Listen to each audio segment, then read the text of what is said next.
We're live. We're live. Today we talk about Chapter 7 from the 33 Strategies of War by Robert Greene, which is to transform your war into a crusade, the morale strategies. This chapter the last few chapters have been a lot about leading, whether he's talking about armies, right? Obviously the strategies of war, but leading teams.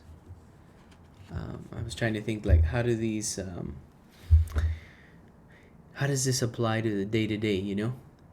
Oh, if you have a corporation and you have a group of people that share the same vision that you, let's say, as the owner of the business have, you can really go far, with those people, especially if you make, you create that morale, that congruency, that everybody working together can achieve something great. And then they all benefit.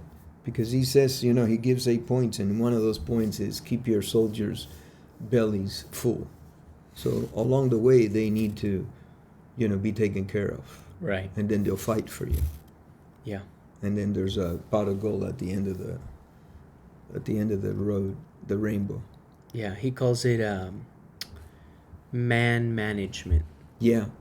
So I guess if you have employees, this applies, but also if you are a leader in, like you said, an organization, you're working for a specific county police department, part of a hospital. I guess all of that, it's still, you're dealing with other people and other personalities. Yeah, and you just never know what people are going through. Some people are going through a tremendous struggle. Yeah. Tremendous struggle. Yep. You got this person going through a lot of struggles, and you got this person maybe not going through so much. Imagine this. You take the struggles from this person and you place them on this person, and it would potentially crash this person. So, there's people that say out there, hey, don't complain, because all you have to do is look back and see people that are in a worse condition than you. So, barring all these multiple things that are going on in people's lives, creating an era of congruency, bringing the morale of your soldiers, staff up, the staff, increasing the morale so that we can move forward. It's sometimes not easy, We were with our friend over the weekend who owns a restaurant, and it was it's every time you go in there, there's good morale. Yes. Especially when he's there, because he brings an energy that is contagious, and that's what Greene is talking about. Morale is contagious, whether up or down. And so he leads from the front. It's really cool to see.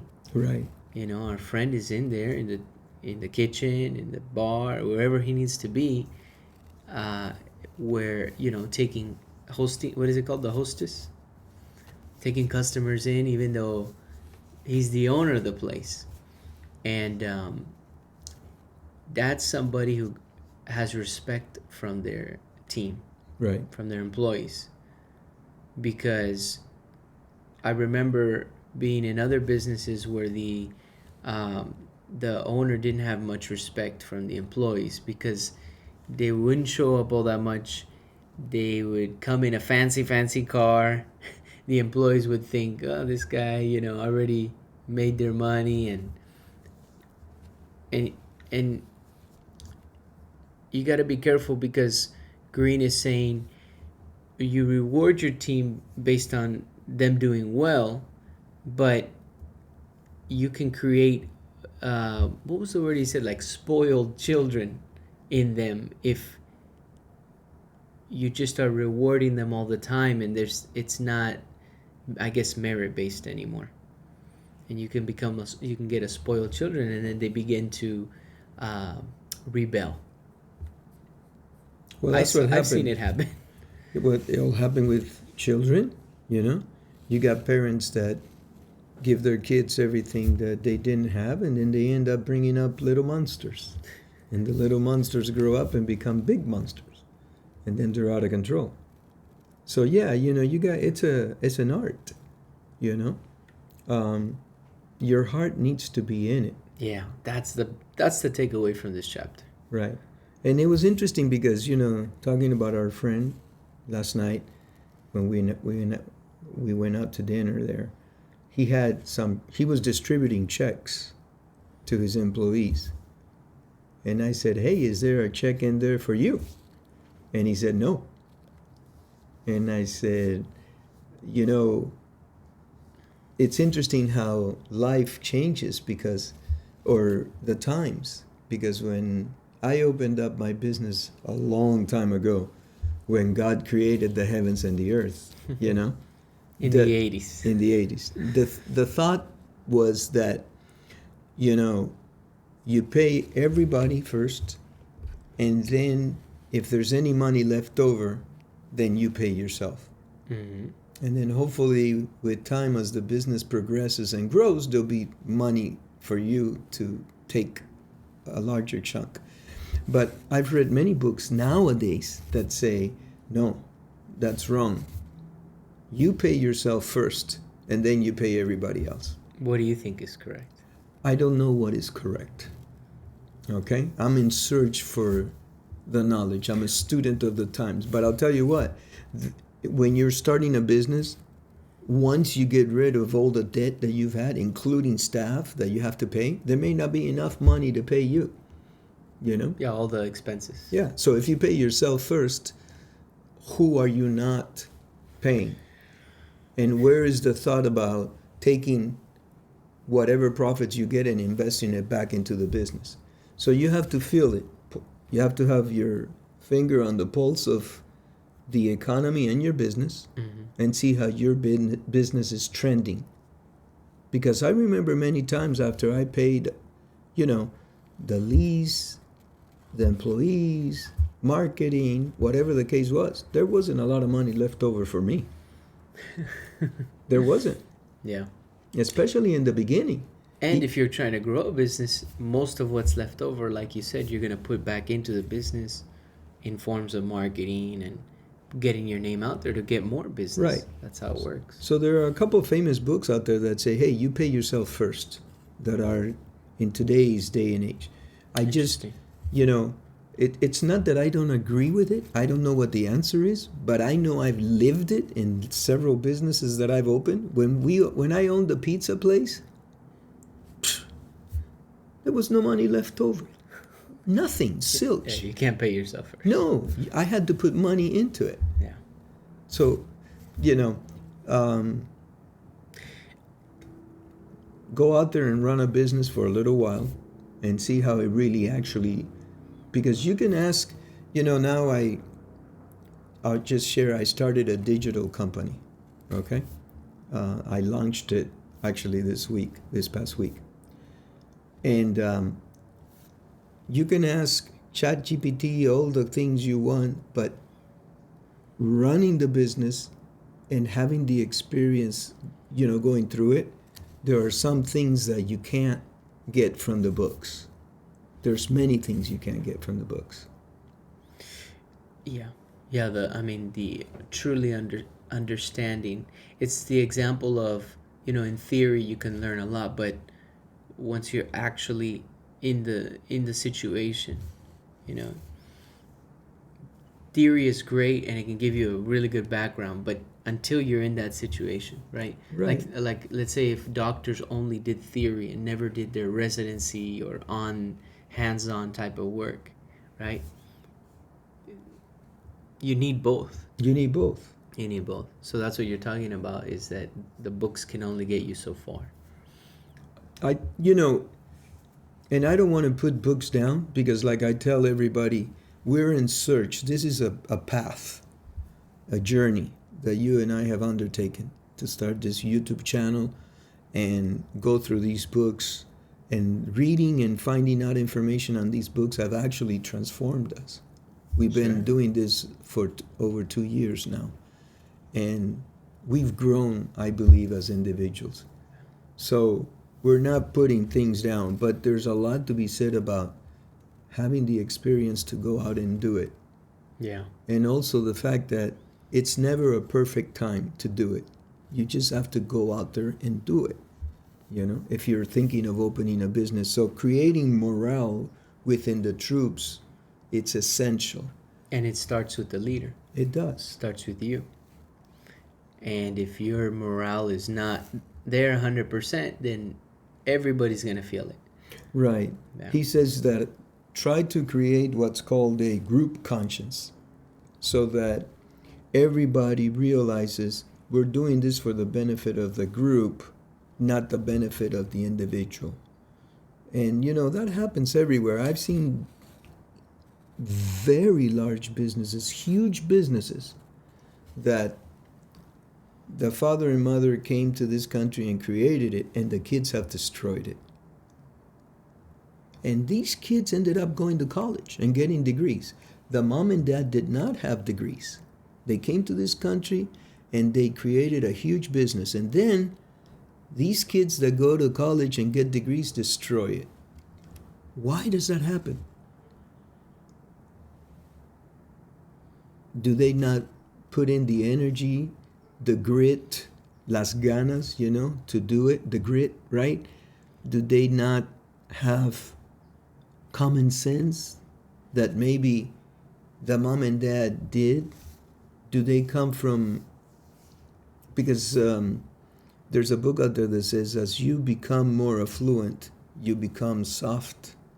And somebody was telling Conor McGregor, how do you, because he took a loss, and right after the loss they said, now that you're sleeping in silk sheets is it harder for you to get out there at 5 a.m. and work like you when you didn't have anything? And I think he answered, no, I have the same energy and the same, but I think it does change you. I think it does, It has to. I think it does. It has to. What was it? Napoleon said in this chapter, and that's Robert Greene is, research genius, but he says, morale is to the physical 3-1. So and Napoleon said that, yeah. Napoleon said that. So he could take an army of 50,000 that had a strong group mentality and feeling, and go into an army that was 150 or 200,000, and in his mind he would have a chance to defeat them. Because the man that's motivated and is thinking about the group and what's best, they go into battle without fearing death. Yeah, they have like a they have like a, I guess they feel a calling of some sort. Right. Their heart is in it, like you said. Greene brought up a lot the mercenaries. A mercenary, which is just for you pay them, right, to accomplish a mission. That there's no chance against somebody who has heart, right? Right. And a mercenary is somebody who is doing something purely for money. You can relate that to somebody who's starting a business purely for money and their heart isn't in it, versus somebody whose heart is in it, works also very, very hard. You're going to see the difference. It doesn't mean that it's bad, let's say, to start something purely for money. I'm not saying that necessarily. We all are trying to make money in this world. That's how the world goes around. But if you're pure money and there's no heart behind it or passion behind it, people will feel that. And there you stand no chance against somebody who's got this, like Greene talked about Oliver Cromwell, this military leader that he believed that God was on his side. And so he was willing to send his troops and go with his troops right into the enemy forces because he believed that there was like a higher calling. Divine intervention, or just that God was sending him on this mission. And I think he became a colonel, and he didn't have any actual fighting experience. He wasn't battle tested, right? So. Right. Well, I'm glad you said that, because look, when you were talking about starting a business for the sake of making money, that was my idea. I'm guilty as charged. The only reason I got into the insurance business is because I was in another field completely unrelated. I was in the medical field, and I needed to make money for my family and myself. And so I looked around and I saw that at that time, insurance, everybody that was into insurance was doing well. So my reason for going into the insurance business was to make money. That's not a very noble thought, you know? As the years went by, I started realizing, I'm doing a lot of good for people because I'm able to help them if, God forbid, their house burns down or there's a flood or whatever. It's in a time of stress, and I was able to calm these people down and take care of their losses because of the policies that we had. And then that gave me a much better feeling about the whole business, and that's when my business started doing much better. But initially, I got into the insurance business to make money, to take care of the family. And, as I look back, it's not the nicest thing to say, but it's the truth. Right. It's the truth. That's what. Yeah. And then eventually, it changed, and I realized. Yes. Now, I know this because you've shared this in the past. As a kid, you always had a calling towards business. You always wanted to be in real estate somehow, buy property, and your parents pushed education and not necessarily the business route, right? Correct. Because you had other family in the medical field. Right. So they pushed to that. But it's interesting how you got into insurance, you're saying, because you wanted to make money for your family. Yeah, I was at rock bottom. But I needed to do something. But much prior to that, something called you to the business world, and you ended up in the business world. So it's just interesting. So there was passion behind it also, I think. A heart was in it maybe also. But I got into it because of desperation. I needed to make money. It was something that needed. But you could have made money also in the field you were in. There were avenues to make money. You chose to make money in the business world at that point, right? I had been in that field, and I had, I was under some doctor's supervisions, and I just didn't like the way it was working out, working in medical clinics and depending on a paycheck. And look, I had a doctor that I worked for that he would give me a check on Friday and say, Pablo, run to the bank. Run to the bank. And there were a lot of them like that. These medical clinics, they were not, everybody thought they were becoming wealthy overnight. It wasn't exactly the case. There was a lot of debt involved and a lot of stuff going on. And so it's not just that I worked for a bad doctor. This guy was a nephrologist, well known. But he had so much debt that he had incurred that, he would give me a check on Friday and say, run to the bank. And there I go, running to the bank, to try to get ahead of whoever else was going to cash whatever it was, because he was bouncing checks. So you were looking for more stability. Yeah. And maybe I was exposed to this particular side and not to a more stable business. Like maybe if I had worked in a hospital, I don't think hospitals are bouncing checks, So it all depends on, we're a product of our environment. Oh, yeah. You just can't have the fear, and you got to get out there. But he says, unite your troops around a cause. Yep. Keep their bellies full, and then they will fight for you. And like you said, lead from the front. That's a big one. That's a big one. I've been in different organizations where I see different they were insurance agencies, how they ran their offices and their team. Most insurance agencies that um, I think that was great exposure for you, man. yeah, it really was. And most of them had large team. One of them had a very large team. I think they had maybe like 50, 60 employees. Your average insurance office has probably 3, 4, right? As you get into the bigger agencies, you've got maybe 5, 6. But once you go over that, it's pretty rare. And I got to see the different culture. Even within one organization, each office has its own culture. That's very cool. Yeah. And that was reliant not only on the top leadership, but on the management within that office. And some ran it like a really tight ship. Some were very relaxed. Some were, they would, bring in, lunch or whatever for the office if they hit their goals for the week.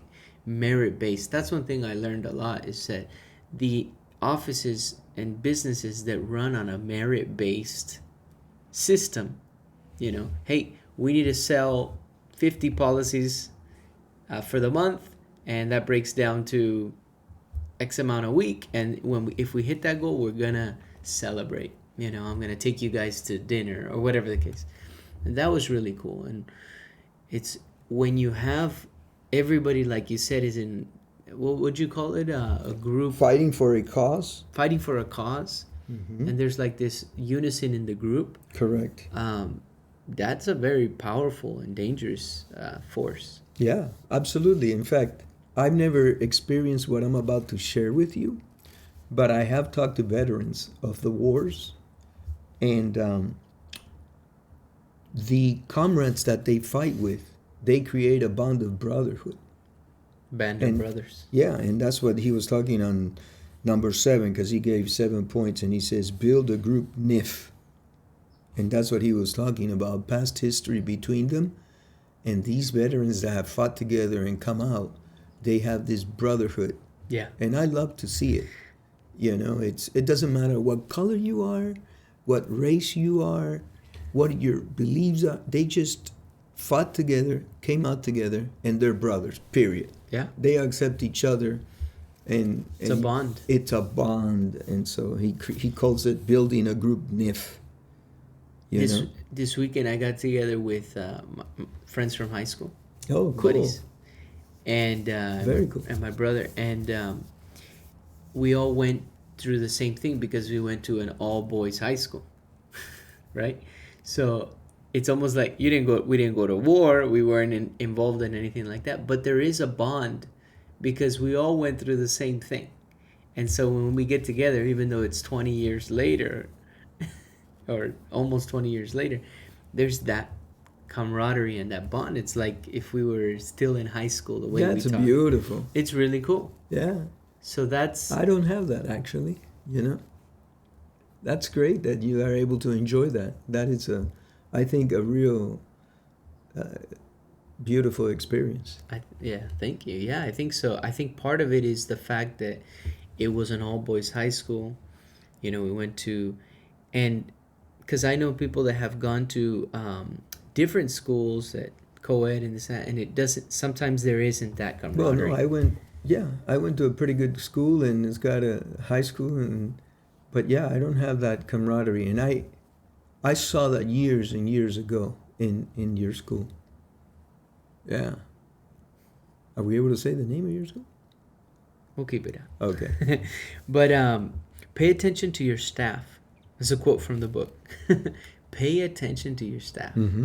Because you can have somebody in there that's a negative to the morale and the culture and the team. Yeah. And you have to remove them. He talks about be ruthless with the grumblers. That's what you're talking about. Yeah. Yeah.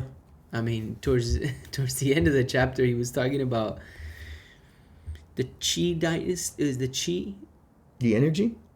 No, it was it was called, I believe chi, and it was this general Zhao. Oh, okay. And he was talking about that, they were brought in this emissary, right? And I guess he asked one of the leaders there in the military, "What do we do with this emissary?" "Well, we kill him," and he beheaded the guy.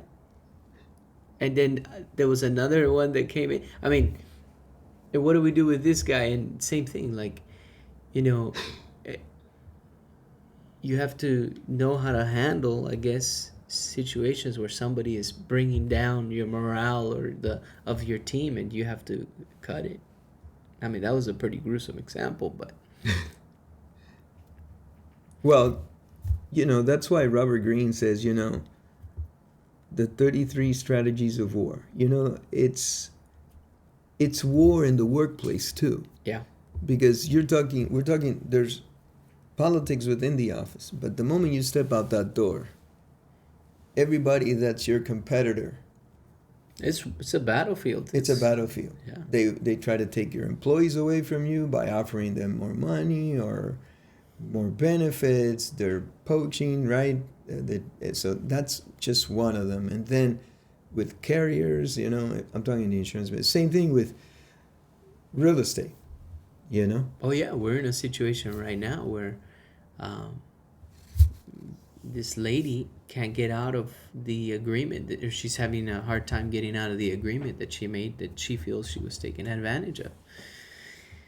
Um, growing up in the office, and you had always you and mom always had employees, Mm-hmm. and so I remember you were always hard on us. And I remember once we started getting a little bit older, teenager, a little older than that, maybe even, and we were working in the family business, you would say, you would have higher expectations for us as the kids, because you were trying to set a precedence to the employees that, hey, just because they're our children, they're not gonna get a free ride here. And I think that looking back, that's very important for the morale. It was very important then for the morale of your employees, because if they felt that, hey, I have to show up on time, and I have to uh, be here 5 days a week, and I have to, but the kids don't even show up, and the kids don't even, and so growing up, even though we were younger, the fact that you held us to a higher standard, I think was really, really smart. Thank you. Um, I won't say who. I have 3 kids. I had to fire one of you. So I won't say who. Out of the 3, I fired one of you because it just, wasn't working out. So you're out of here. Even with that theory in mind that I did have, I lost employees because they thought that I have 3 kids. They were working in the family business. The kids, because they're blood, are going to get promoted before anybody else does. And I tried to deliver the message that everything was going to be on the basis of merit. Nobody was going to take anybody's place that wasn't good enough to be in that position.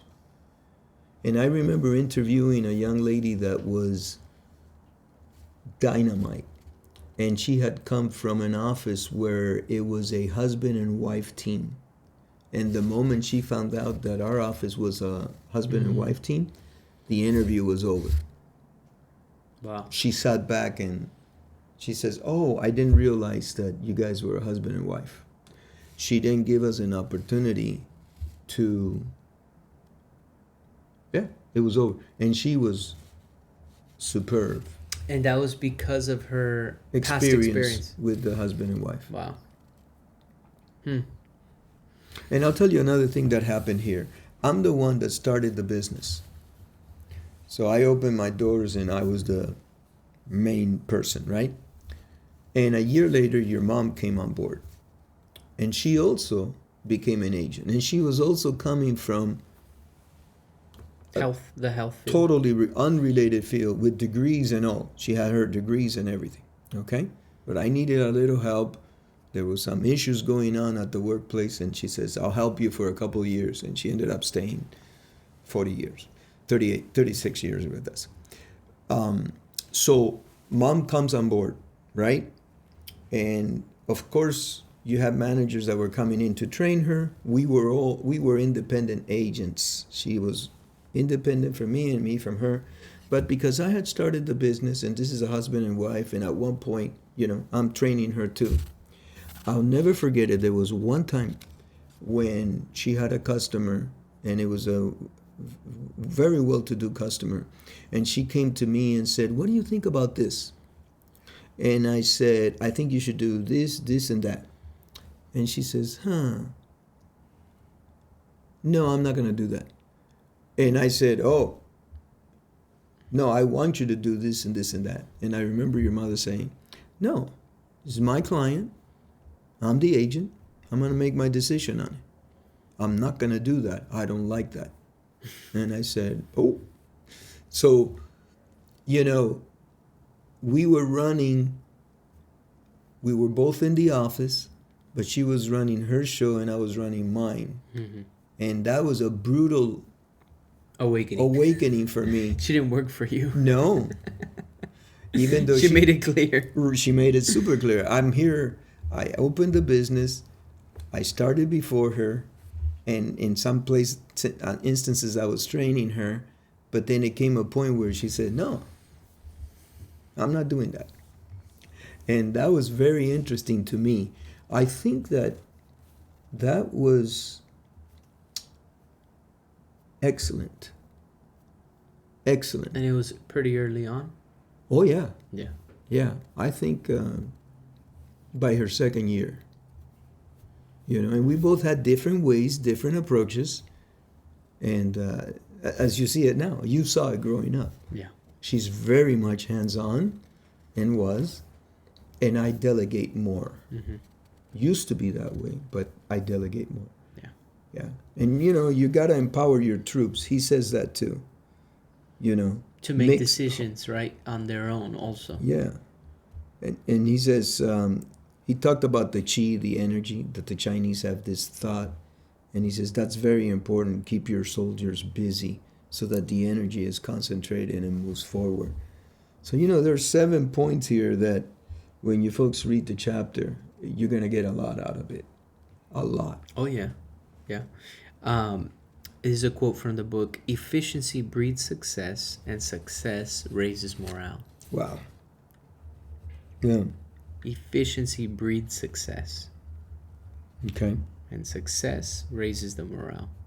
So yeah, I know that when a day goes by and I don't feel efficient, like I wasn't productive or efficient, then it doesn't feel like a successful day. Right. But if I'm efficient, productive, I feel successful, and then my morale gets boosted up, which means that the morale of everybody around me also gets boosted up. Correct. And I think morale, we have to be careful with the difference between motivation, inspiration. I feel morale is much deeper than that. Because you and I go to a lot of different events. We've gone to a lot of different networking and motivational events. And there's a lot of the Ruha type of stuff, and everybody stand up, everybody yell at the top, that kind of stuff, right? It's not for me, a lot of it, I gotta say. But people really buy into that. And then they get, I guess, motivated. But then some of it seems to wear off. Oh, yeah, well, I mean... very quickly? I would tend to think so.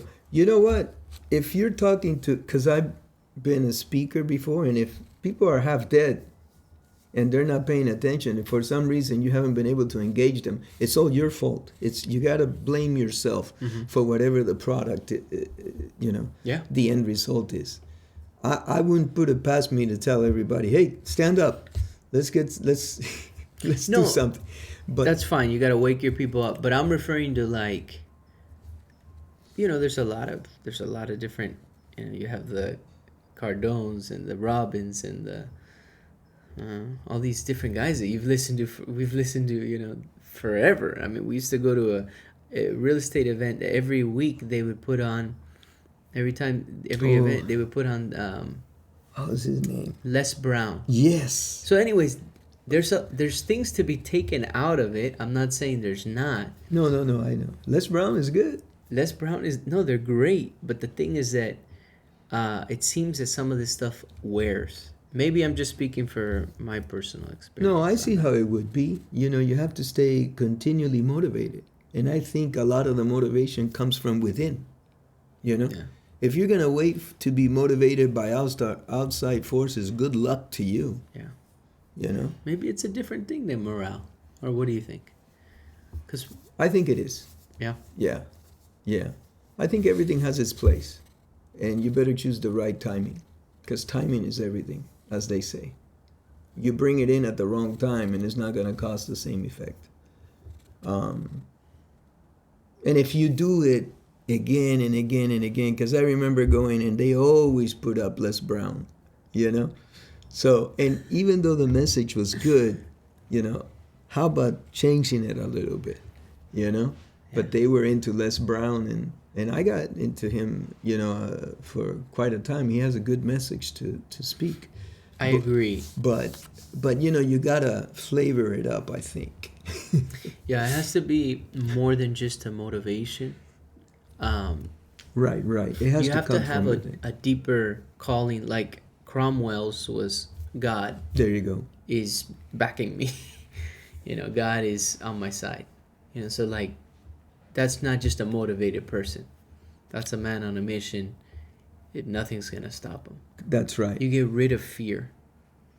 What is the thing that Peterson says? His why is stronger than his how. Is that how it goes? The reason for him doing it, his why. Why do you do it? His why is stronger than how he's gonna do it. I think that's the quote. So if you have a strong why you're doing this, nobody can stop you. Yeah, But it comes from within. You'll find a way to do it, and if you can instill that amongst the team, that's where I think morale comes in. Morale, I think, is amongst, let's say, a group. I agree. Motivation could be just one person. Yeah. Could be a group also, but I think it's more maybe your own. Yeah. That's why when a young person comes to me to ask me for some advice, I always try to be positive and encouraging, Yeah. because you never know what's driving that person. There's a flair of realism that has to be thrown into the mix. Mm-hmm. But I'm quite aware that my experiences may not be the same as the person that I'm speaking with. Because I could have failed horribly at something, okay? That somebody else comes in and does the same thing and succeeds to the stratosphere. Mm-hmm. Yeah. Right? Yeah. Maybe there was an ingredient that I lacked when I didn't do as well. Yeah. And so that benefit of the doubt should be extended to a lot of people. That's why things don't, we got this issue with the 90 days and stuff like that right now. We'll see how the cards get played out. You just never know. Yeah. And whatever happens, life goes on. 6 months, 10 months from now, nobody's going to care. So that's kind of like a nonchalant attitude. So I'm not telling people not to work towards their goal or be efficient in whatever it is that they're trying to do. Work hard, folks. Work hard. But when you have that flair of realism, Mm-hmm. Yeah. And also, I've gotten older. I'm 66 now. So I'm for sure approaching things much different than I was in my 30s. And especially after going through all these books. Morale, as somebody becomes older, we've talked about sometimes they become cynical and negative. And then you see them, let's say they have a business, they've been doing that business for 30, 40, 50 years. And then towards the ending of that, sometimes they become cynical and very negative because things have changed so much. It's not what they used to be and all those situations. And so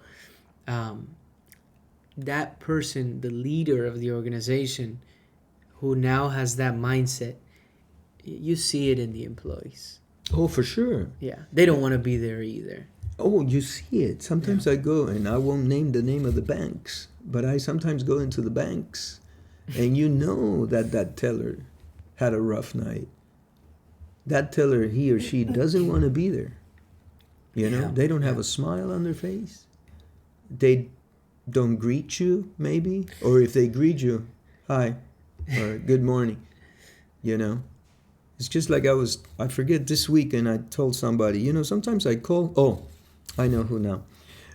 So sometimes I call on a property that's for sale, and the way that the other person answers the line is, "Hi, this is so and so. How may I help you?"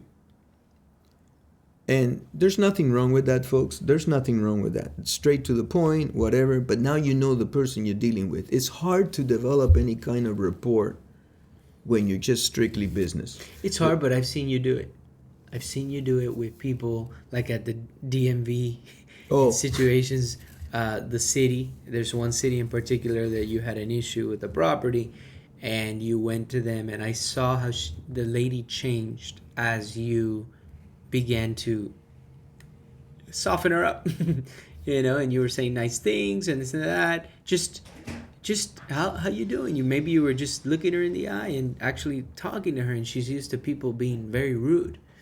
And so I saw how she was willing to help you. Because if you come in oh, rude, I've never understood that. If you come in demanding and very rude, how are you going to expect that the other person it's going to help you. is going to help you or want to help you? And I understand that sometimes you need to put your foot down and when you're making a complaint or something like that. But the other person, I think you got to base it on the situation, right? How your actual reaction. But most of the time that I've seen, I don't like that approach. I prefer an approach where you're not rude, you're just, how do we resolve this? You could be a little stern, but if you're trying to get something resolved with the city or at the DMV, they're going to make your life, Miserable. they're going to make it extremely difficult for you. However, if you treat them with kindness, then they may just help you in a way that it's not, maybe not that it's not supposed to be done, but maybe the person who's there, they know that they can get the job done, and I could just call this person over and they can sign off, whatever the case, because that's somebody who wants to help you. I've seen it at the bank before. Sure. You know, I think kindness is good. Respect. Treat the person with respect. I think they deserve it, you know? Yeah. And so respect and kindness, and, you know, that will have a tendency to get a lot more done, especially when you're dealing with the cities and trying to get permits and all this kind of stuff, you know. It could be challenging. You treat that person, you rub them the wrong way, and you'll be getting that permit 10 years from now. Yeah. You know, because they don't like you. Yeah. You're like in rush hour. Nobody likes you. The little girl don't like you. Nobody. You know, in like the food service space, I have a lot of respect for those people because they get hit with. Oh. Imagine you go into a restaurant, so you got hungry people, they're upset, or maybe they're just like that every day, and that person has to deal with them. It's difficult. It's difficult. And absolutely. They get beat up, and you can get very easily scarred, thick skin, and then just become cynical. We did that short with Keanu Reeves. Yeah. Where the lady, Sweet November. Yeah, where she drops the, I guess, water or something, and the guy just built into her, and then that his true colors came out, and Keanu Reeves says, "Hey, you know what? I don't want to do business with you." And apparently he had made a good offer because his partner goes, "Oh, wait a minute." That's in one of our shorts. I'll link it in the description. Okay. People can check it out. Sounds good. All right. Chapter 7, transform your war into a crusade. All right. Anything else? No, this is good. I'll wrap it up. Thank you.